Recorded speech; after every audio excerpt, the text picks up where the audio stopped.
made your dad so good? And the thing about him that I think is easily replicated is he let me lead. He found interesting what I found interesting. So he was an outstanding athlete. I am not athletic, and he did not love me less for it. He was so amused by me. He thought that what I was good at, which is like conversation and collaging, it's so rare as a kid to be the leader, to be the teacher, to be the talker. You're always listening, you're always learning, someone's always trying to download some lesson to you. And that's tiresome. And it's leaving a lot on the table. What's up, gentlemen? Welcome back to the Dad Edge podcast. I'm Larry Hagner, your host and founder of this podcast, this show, and movement. And today we are doing something a bit different and really special. What you're about to hear is a heartfelt conversation with Kelly Corrigan and her daughter, Claire. They're not dads, obviously, but they both bring some depth and some insight that every father definitely needs to hear. These two women are writers, they're creators, and they're observers of fatherhood. They share a kind of wisdom that doesn't come from stats or from strategy, but through a lived experience and deep, authentic relationships with their own fathers. You're going to hear Kelly reflect upon a powerful influence that she had with her father, George Corrigan. He was definitely the kind of guy that made his daughter feel seen, feel valued, and loved for exactly who she was. She's even going to share some really, really cool stories about her dad, about just running errands with him and how he just literally always just made her feel so special. It was awesome because we really extracted that gold as well. You're also going to hear Claire, who is a young adult raised in a house that nurtured creativity and self-expression. And she got to unpack that foundation as she navigated into adulthood, which has made her an incredible young adult. And she's got so many things going for her. You guys are going to be blown away with just some of the things that this young lady has done at such an early age. Phenomenal and wise past her years. This episode right here, though, it's a masterclass in what it really means to truly know your kids and to let them lead, to stay curious about who they are and who they're becoming. It's a reminder that success as a dad isn't just about guiding. It's not about X's and O's all the time. It's not about the scoreboard. It's also about following. It's also about listening. And sometimes just showing up in the room where your kids are creating. So whether you've ever questioned your kids' interest in a sport or felt overwhelmed by overscheduling or anything like that, because we really hit that one home, like the busy, overscheduled, overbooked kid. We nail that one and all the things that go along with that. You guys won't want to miss that part. So I'm thinking this episode today will really speak to you on a lot of different levels. So let's get into it. You guys will love today's show. Enjoy, gents. Kelly and Claire, welcome to Dad Edge. It's so good to see you. You guys aren't dads, though. I know. We have thoughts for dads, but we are not dads. We are dad observers. Claire's like, I have one. Yeah. Kelly, I'm pretty sure you have one too, right? I know I have one. I had the best dad. Can we talk about that for a second? Sure. Tell us all you want. Okay. So this is where I love to extract and help the guys in the audience with like, well, what made your dad so good, right? Because like we talk about problems on the podcast, but we also talk about a lot of good things. And if we can extract anything, any gold from the man that raised you that you think is amazing, let's talk about it. Like, what did he do? Well, I wrote a whole book about him. It's called The Middle Place. And my father and I had cancer at the same time. Oh, nice, Claire. Way to have that handy. Look at That's that. incredible. Just, bam. Absolutely. We had cancer at the same time. So I was 36 and he was 72 or something. And it was really a reflection on what it had been to be his kid all those years. And the first line is, the thing you need to know about me is I'm George Corrigan's daughter. And that's always how I've felt, is that is my core identity. Like, if you want to understand me, you have to understand him. And the thing about him that I think is easily replicated across your audience is he let me lead. He found interesting what I found interesting. So he was an outstanding athlete.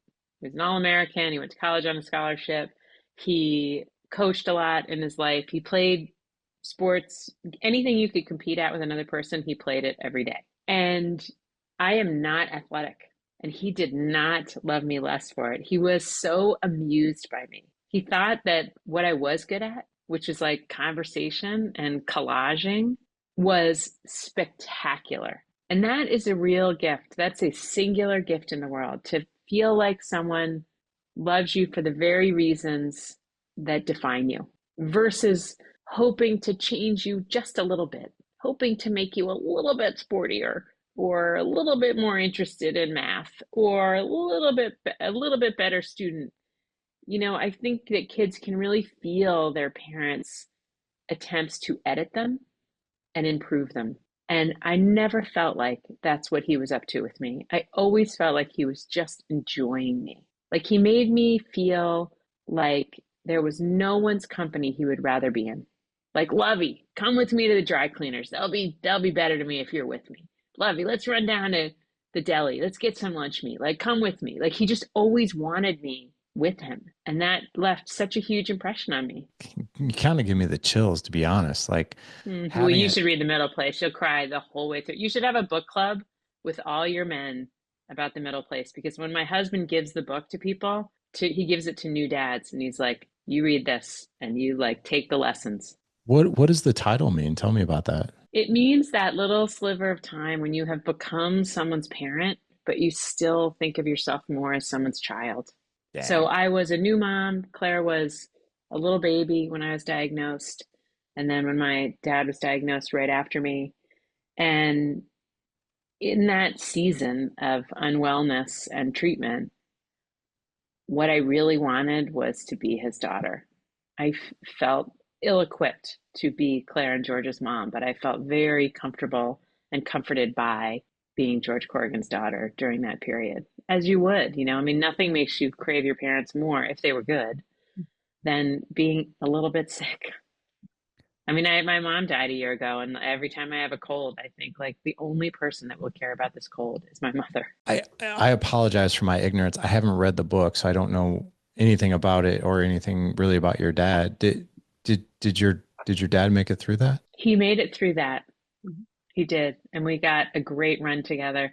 And the book came out and it was on the bestseller list for 6 months. And he went on readings with me and he did signings. And it was heaven. The whole experience of having the book be bought for publication, coming out, hitting the bestseller list. And it just went 15, 14, 13, just right up the side of the bestseller list. Like it passed Obama and then it passed Obama's other book. And then Before it he was just, president.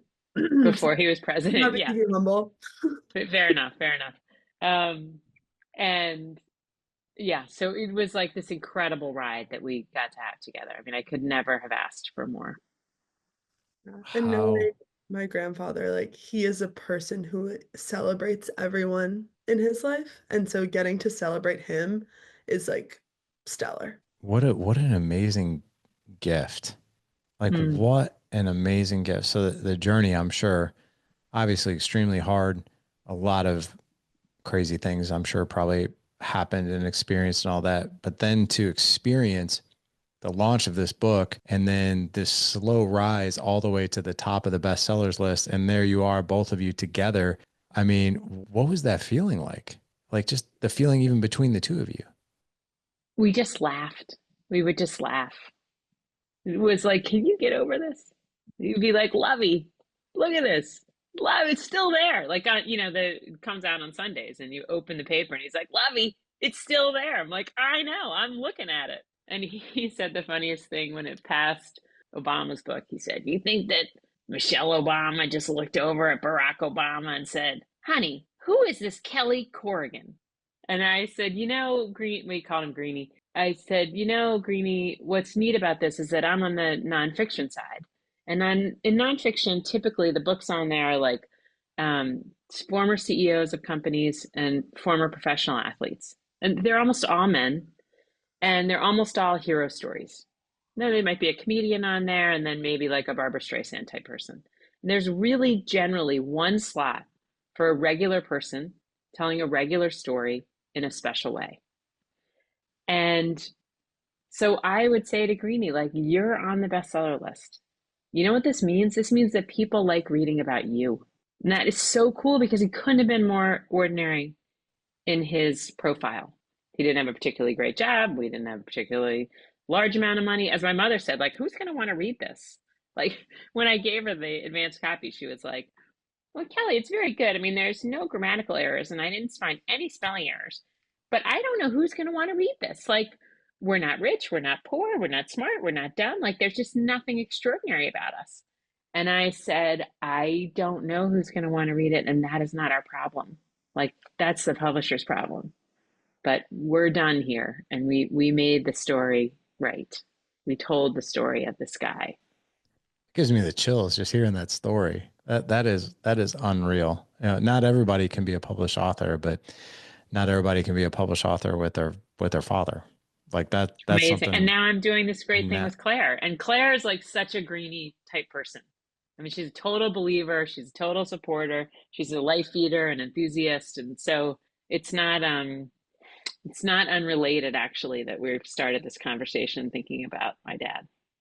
that's so cool. And Claire, what was it like writing this book with your mom?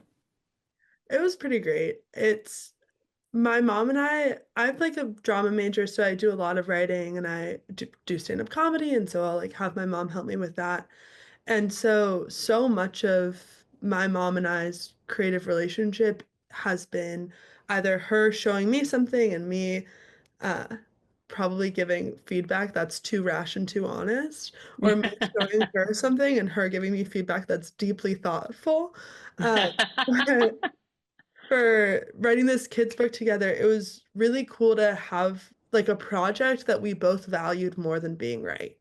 And so we were both like really focused on how do we make this rhyme scheme the best it can be? How do we make this character the best she can be? And Marianne the Maker is based on this story that my dad used to tell me and my mom, but I really think of all of the weird made up stories as being Edward. Is that correct? I agree. That my dad used to tell me about Marianne the Faker, which is just a girl who lies. And it's very simple, like do not lie story. And so it was cool to like have something that was so cemented in my childhood kind of grow from there, in a lot of cool ways. But it's a very dad-centric book, actually, because what happens is the dad says, I signed you up for soccer. You'll love this sport. I loved this sport, and you will too. And then she doesn't love it. It's not what she wants to be. And so she tells a lie to get out of soccer, and she goes up into her room and she invents. She's got this vision. She's got a lot of odds and ends from around the house. She has the confidence, the full support and confidence of her dog, Patrick Swayze, and she works on this flying machine that she's imagined. And in the end, her father catches her and she apologizes, which is an important beat to make sure that we had in there. But then she says, come with me. Let me show you what I do like doing. Let me show you who I am, basically. And in the end, the last line is, and on this afternoon momentous, her dad became her new apprentice. And it was exactly as I said to you at the top, which is that this dad is suddenly following the daughter into her genuine interests rather than her trying to sort of perform for him or play the sport that he used to play or try to be a little mini me and please him that way. He has to come and learn from her. And, you know, Claire has said this before, especially as we've grown into this creative relationship where we're two equals and she's working on her stuff and I'm working on my stuff and we're trying to help each other make our stuff better, is it's so rare as a kid to be the leader, to be the teacher, to be the talker. You're always listening, you're always learning, someone's always trying to download some lesson to you. And that's tiresome. And it's leaving a lot on the table as far I as I'm agree. concerned, because Claire has plenty to teach me now. She's almost 22 years old as of tomorrow. Tomorrow, happy birthday. So it's time. It's time to rebalance the relationship. And I think that Marianne the Maker reminds dads that the real goal is that you would discover by noticing who your kid actually is, what they actually love to do, and then that you would let them lead you there. Like that's where you're trying to get to. I love this situation, you know, and I call it a situation because, you know, where your kids can lead you and teach you. My own personal childhood didn't really have much of a childhood. It was kind of crazy, but the good news is that when you become a dad, you can relive your childhood through your kids' eyes, right? And like, show me, teach me, what do you got there? What are you thinking about? All these different things, right? And it's fascinating, like to just get a glimpse of their mind instead of always like telling them what to do, pointing them in the right direction or whatever else. And I love when, even in this, like in our house, we do this a lot. Like, hey, show me, teach me. What do you do? What do you like? And having your kids lead versus constantly pulling your kid into their world. We live in this There's a world. really great book by Alison Gopnik, who's at UC Berkeley, and she studies childhood development, and it's comparing like the carpenter mindset to the gardener mindset. And the gardener is just creating soil in which a kid can Okay. grow into whatever kind of plant they are. And a carpenter is trying to control it and nail it together and make it look like you have it in your head. Well, and this is what's so awesome about the creative space, and that one thing that my mom and I really harp on is that like when you're operating with making and creativity, so many of those value judgments fall away because there's no scoreboard. And so when you're like I know this from again babysitting. I don't have a child, so this maybe just is a little presumptuous of me. But I know when I'm like babysitting or helping them cook, it's so tempting to be like, no, no, no, not like that. Or like, is that supposed to look like a dinosaur? Let me draw it for you.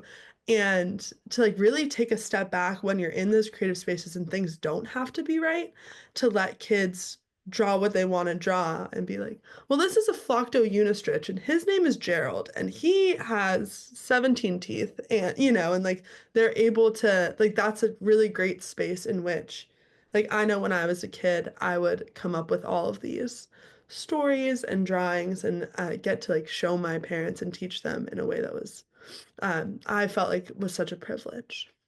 How And did you, yeah, and it is kind of a singular space and how because did, there is no right or wrong. yeah, it's just, it's creativity and imagination. Claire, how did your mom receive that type of, like, when you would be like, hey, look what I did, look what I created? My mom received it so well that it would create arguments between her and my sister, because my sister would be like, "Do we really have to to watch this again?" But so yeah, I had a really supportive family, and my dad, I will say, like I started doing stand-up comedy, for example, when I was 18, and my dad really took to it and was like helping me write punchlines and like wanted to be in on the project with me in a way that like Greenie, who George, my mom's dad, would do for her. And so yeah, I had a like top-notch childhood. I've been very, very lucky. That's awesome. I love hearing that. That is so cool.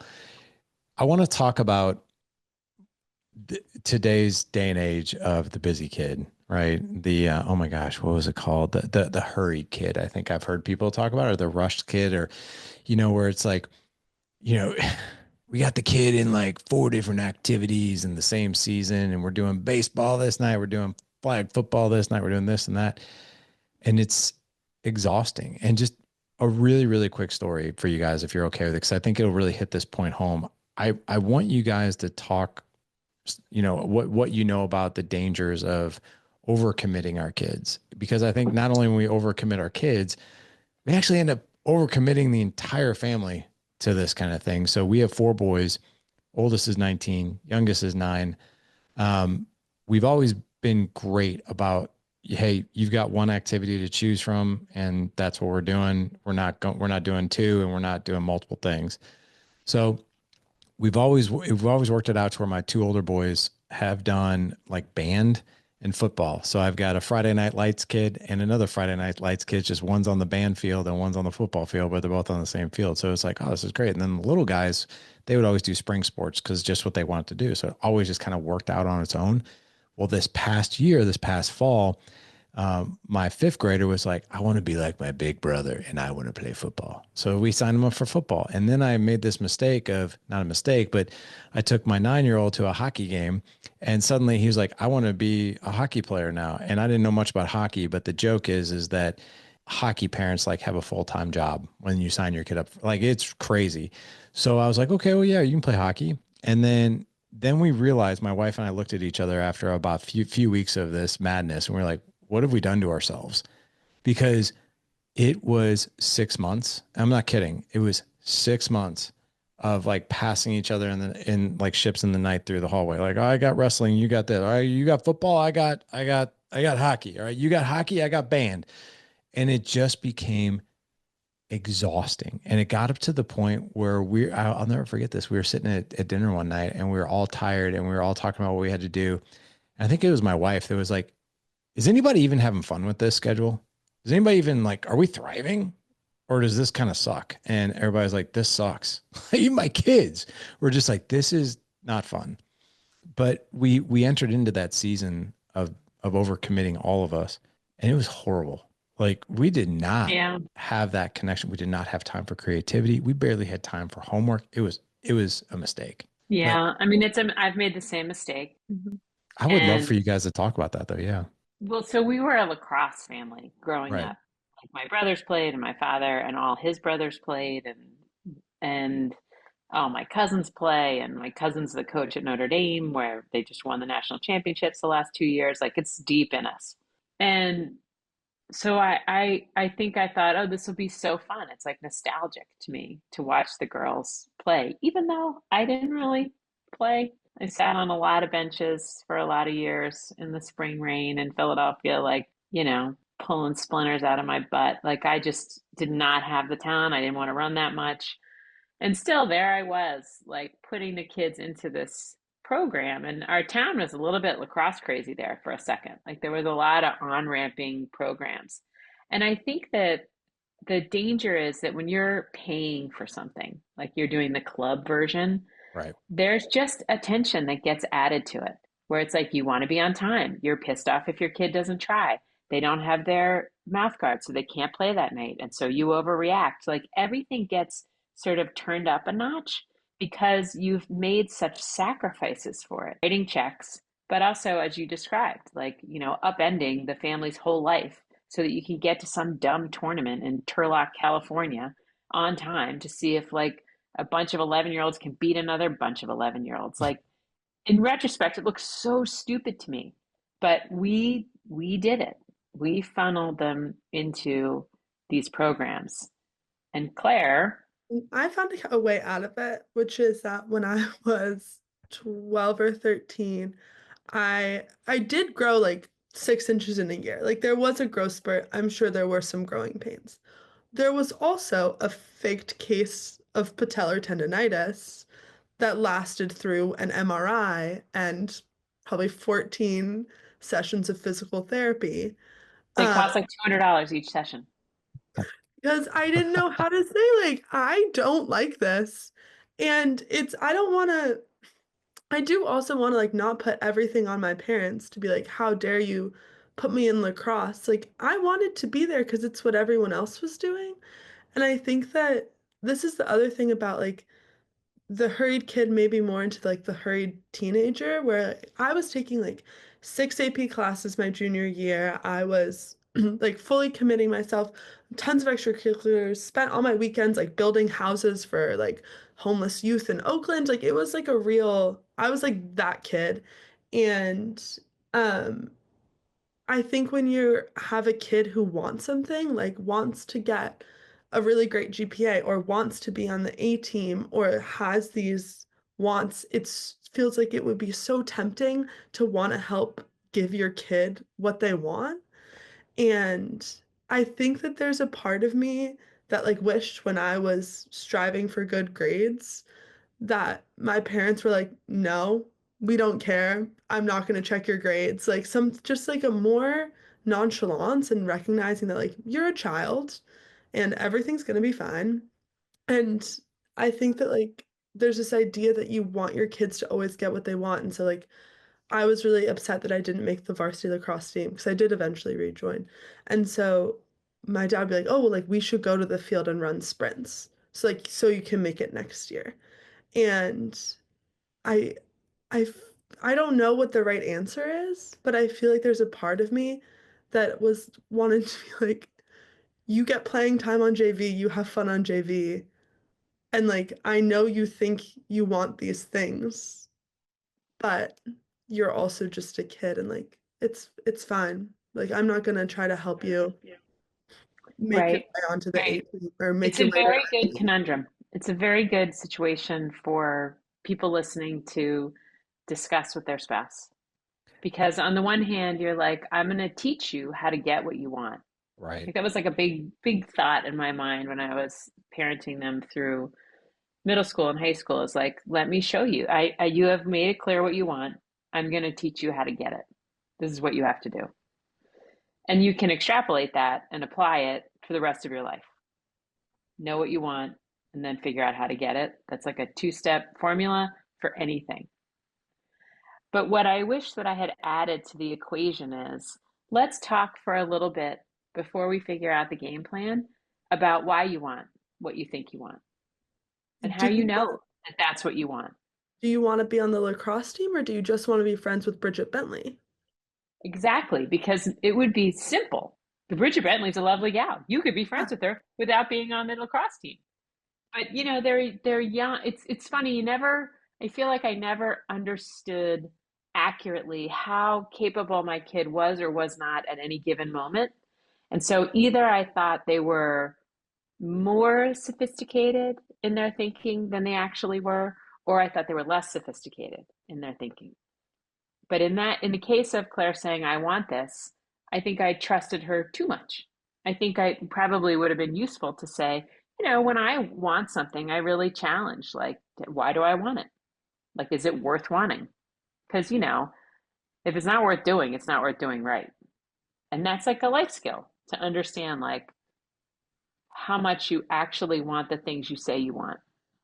And there's a pause there that's really very important and productive to address before you dive into doing sprints with your dad at 7 o'clock at night under the lights at the Piedmont track. Which I How don't old, regret. how old Yeah, is Marianne in the book?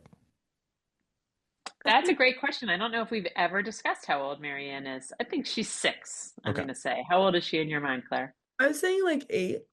Okay. Yeah.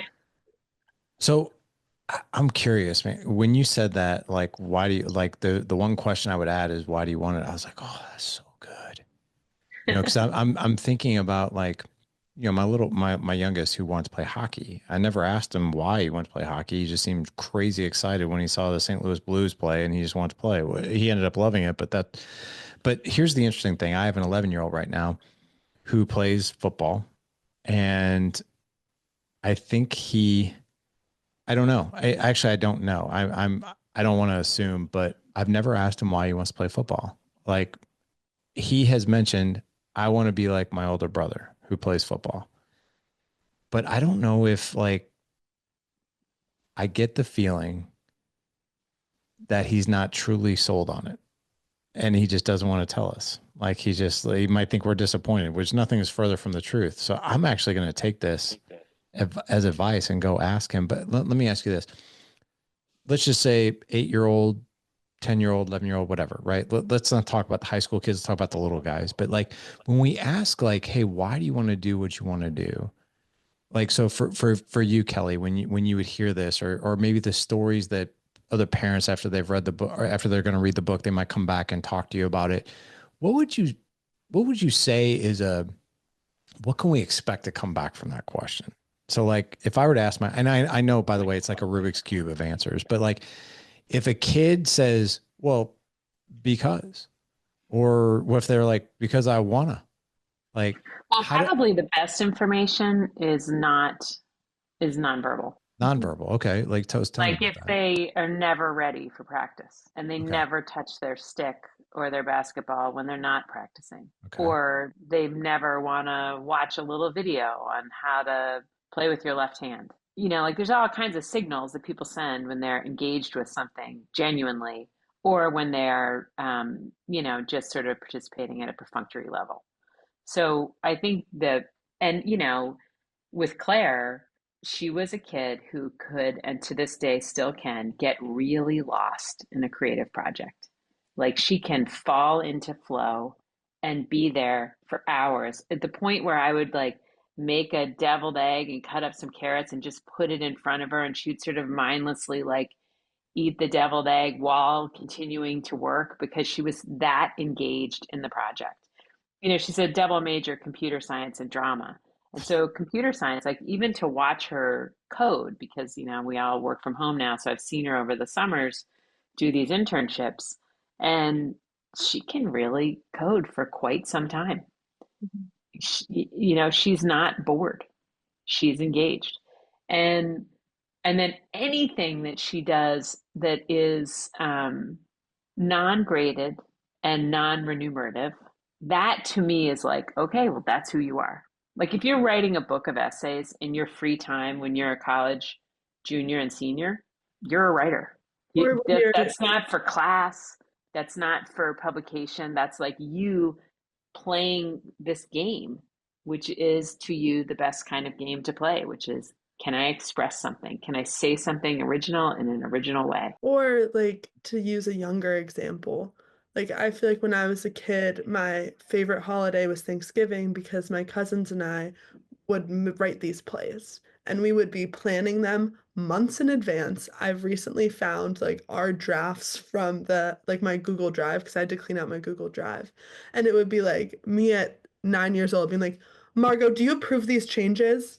Um, To the plays, their plays were amazing. our plays were like so in depth, and we would have like my sister would do hair and makeup, and it was something that I just did because I wanted to do it.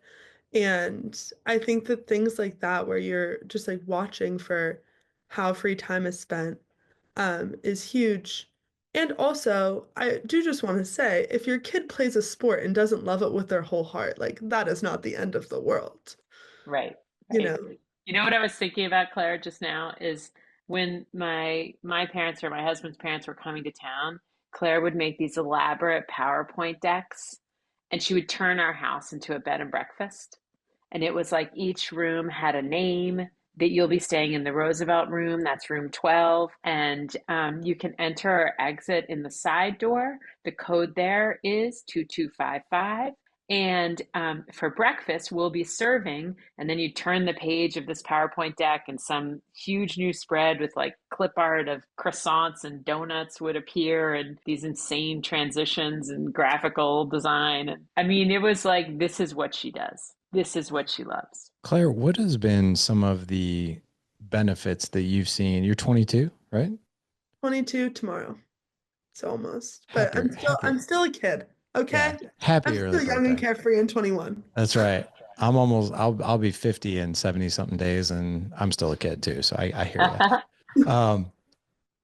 Let me ask you this. I'm just genuine curiosity, because you were raised in an environment that I would say is not ordinary, right? And I mean that in a huge compliment. Like, you were raised in an environment where creativity is welcome and we enjoy imagination, and we're going to give you the space to do that, and we're going to love on you while you do that too. What have you noticed just about school in general for you, or even just how you are compared to your peers? I'm not saying like, oh, I'm so much better and creative than all my peers, but what I am asking you is, have you noticed, can I give you an example? Yeah, absolutely. Okay. So, I reference my 17-year-old a little bit because, my relationship with my 17-year-old, from what I can tell, kind of reminds me a little bit of you and your mom. We're really tight. We actually wrote a book together too when he was 10. And so I would say he seems more mature than his peers. Okay. And like, he's making, like, when confronted with a decision, what I've noticed is he will, with no coaching, no guidance, he'll usually always make the more mature decision. He's more creative. He's thinking far, like he's on a different trajectory. And there's other kids that he hangs out with that are like that. So he doesn't fall into like the vices that his peers do. He doesn't fall into the bad things. He doesn't fall into like the crazy like social media things and the TikToks and all this other stuff that's going on. So like, I look at him, I'm like, maybe there is a lot of truth to raising a kid. And I just kind of like look at him differently because we were having him doing different things early. What that looks like for them, what that experience is for, like, so when I talk to my son, I'm like, well, what is it like when you see this group over here doing these shenanigans and you and your friends are over here? He's like, I think they're ridiculous. He's like, it seems like almost social suicide for me to do something like that. He's like, look, I'm going to college. I'm trying to get a scholarship, and this is what I know I want to do. Like, and he just wants to go in that direction. I'm curious for you. You also seem wise beyond your years. And I'm just curious, do we point back to that and be like, a lot of it's because of this? Yeah, I think it's new. I think that I was not this way throughout all of college. I was in a sorority and I decided to leave it. And I think that that was like a real turning point for me where I was like, this isn't making me happy. I'm not going to keep doing it. And when it comes to creativity, the biggest thing for me is that, and I've talked with my therapist about this, is like when you're feeling low, there's this like tool belt of self-soothing behaviors you can partake in. And it can be talking with friends, it can be drinking alcohol, like it can range from things that are like highly damaging to like going for a run and eating a salad. And also drinking alcohol and eating a cupcake are like on the spectrum of things we can do to make ourselves feel better. And I think because I was raised in a creative household, I um lean more heavily towards like journaling and writing down my thoughts or like writing poems or songs, neither of which are good, all of which are aggressively melodramatic for someone who does not have real problems yet. But like leaning into creativity as a self-soothing behavior. So, for example, like I've been really emotional about graduation coming up. And yesterday I got off of work at 6 p.m. and I was like, I just want to like lay in my bed and scroll on my phone. But then I was like, that's not productive. I know that if I do that, I'm gonna fall asleep at 8 and then wake up at 2 a.m. and then, it's gonna just put everything out of whack. And so instead I was like, oh, I'll start making like graduation cards for all of my friends. And so like just like painting cards and writing letters. And I think that like because I was raised in a house with like glue gun and paint, um, I feel like I have that as a self-soothing behavior. And then also, and this is something that like my mom and I have researched, like there is science to back it up. But the other thing about being raised in a creative house is that I have a very much like fix it yourself attitude where it's like, I know how to sew a dress. I know how to, like there's so many things that I feel empowered to do with my hands because I've done them before. And my dad was big on like, I'm gonna replace the sink myself using YouTube. And it's like, okay, great, that's what we're doing. Um, and so like I feel really empowered. Which I don't know that like compared to my peers they don't, but I do know that like that is something I'm really grateful for, and that is something I attribute to being raised in a creative space. And what's really interesting, because we did all this research about creativity and well-being, is that the Department of Defense has this program called the MASK program, and it's to help veterans with PTSD.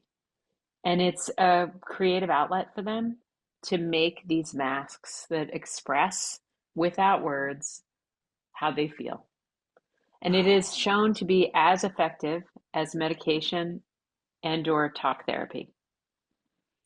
There's also a huge program at Save the Children that builds resilience among kids who are from very poor neighborhoods who can use creativity as Claire's described, a self-soothing technique that is always available to them. So they teach themselves how to play guitar, or they start doing macrame, or they start trying to build go-karts, or take apart old computers. But it's anything that is sort of merging the manual and the mental in a way that used to be our whole existence. I mean, it's very new in terms of the history of man that we had lives and jobs that were just mental, that they had no manual component. And so it's really, we're going against our nature when we forgo the shop class type activities, the home ec type activities that we used to do, chorus and orchestra, like all this stuff used to be baked into the curriculum, and for good reason. I mean, it is good for your mental health. It makes serotonin and dopamine flow. it gives you like a bolus from your own internal pharmacy to be in a creative maker mindset. And you It see higher also, test scores and you see lower disparity between high and low income students. Like it's not, creativity does not exist in opposition to productivity. I actually think for me specifically, like I found them to really go hand in hand, even when it comes to like computer science, which we think of as being more left brain. I can see that. It's just an assumption. I have no data on this. I don't even have an experience with this, but the story I'm telling myself is if the more reps we can give a kid to just feed that imagination, those creative juices, they're probably going to be a better thinker. They're probably going to like everything you guys have been saying, they're probably going to be more productive. They're probably going to have better mental health, right? Because they're exercising the brain. Just some observations that I've seen just in my own house is that, like I said, I got two big guys, two little guys, and my little guys right now, we're working on a project. We are building the Stark Tower, which is 5,201 Legos. And my kids will watch TV.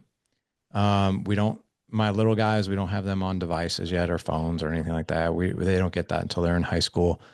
But it's it's an observation that I've noticed over the past, I would say, several weeks since we've been working on the Stark Tower, that I observe my kids when they're watching TV and they look brain dead, like almost bored. Like especially my 9-year-old. My 9-year-old really needs creative outlets. Like putting him in front of a screen is like death to him. And you can just see he's just like completely zoned out. And when we start building Legos, that kid comes to life. He wants to talk. He wants to talk about his day. And let's be real. I'm not building Legos with him to build the Stark Tower. I'm building Legos with him because I want to have those conversations with him. I want to have those memories with him. I want that time that we're not on screens, that we're talking, we're cutting up and having a good time. And, I think a lot of parents, like we're using these screens as babysitters. And I think totally. it's doing really bad things to them because not only are we using it as babysitters, but we're taking away, we're turning a kid into a consumer, not a producer, which is all those creative juices, right? Yeah. They talk a lot about engaged leisure versus sedentary leisure. And engaged leisure, which is low stakes activity that is not hugely cognitively demanding, like knitting or making a Lego tower, and how good that is for your restoration. Yes. So, as Claire said, like they're not in opposition. Right. They they're complementary. So to be more productive, as if that's like the holy grail of all life, which it's not.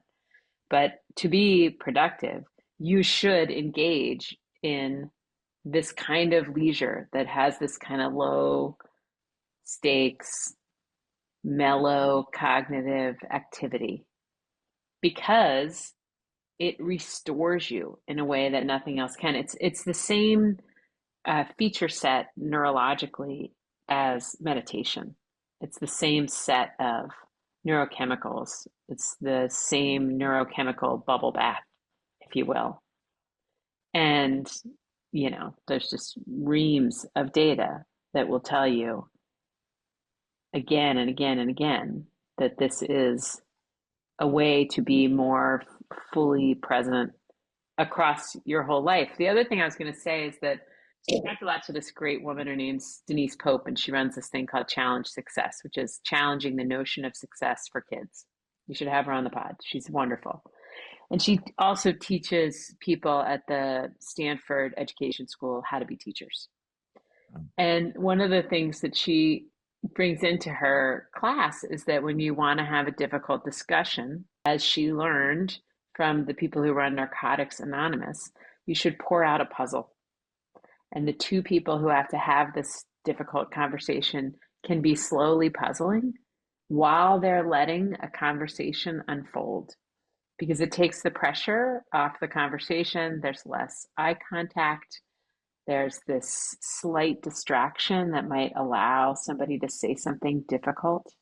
There's less rush because it's like even if you fall into a silence, you're still going to stay in puzzle. So that means you're still going to have an opportunity to say the thing you want to say, maybe in a few pieces from now. And it has that same sort of shower function. You know how when you have a problem that you can't solve and then you take a shower and you solve it in the shower? It's the same psychological theory, which is like you're slightly distracted. And so you lower your resistance and it allows for a solution to sort of bubble up because you're only using, you're just using 10% of your brain to figure out like how to get the shampoo in your hair and out of your hair and, you know, that kind of thing. And just being slightly redirecting your faculties allows for your subconscious to kick in and give you some solution sets that you couldn't have come up with if you were looking dead at the problem. This is actually why I have a whiteboard in my shower. So as I'm showering, I'm like thinking it all out. No, totally kidding. That's a great idea, though. That's a product, people. We should sell that product. Oh my! Shh! Don't tell anyone. All right. I know, right? Well, we haven't launched this podcast yet. Maybe we should call the patent attorneys right now. The whiteboard. That's right. It's so cute in Marianne, the maker. There's this point where she goes into her bathroom and in the steam on the shower glass, she's figuring out her math that she needs to engineer this flying machine. Dang. So you guys not only have made Marianne the maker, but you also incorporated Russell Crowe and Beautiful Mind in here. Yeah. Where he's like right on the windows. Totally. Well, I got to tell you, I have thoroughly enjoyed this interview. Anytime I can get a parent and their son or daughter who has written a book with them, which by the way, out of almost 1,400 episodes, I think this has only happened one other time. So this is a real treat.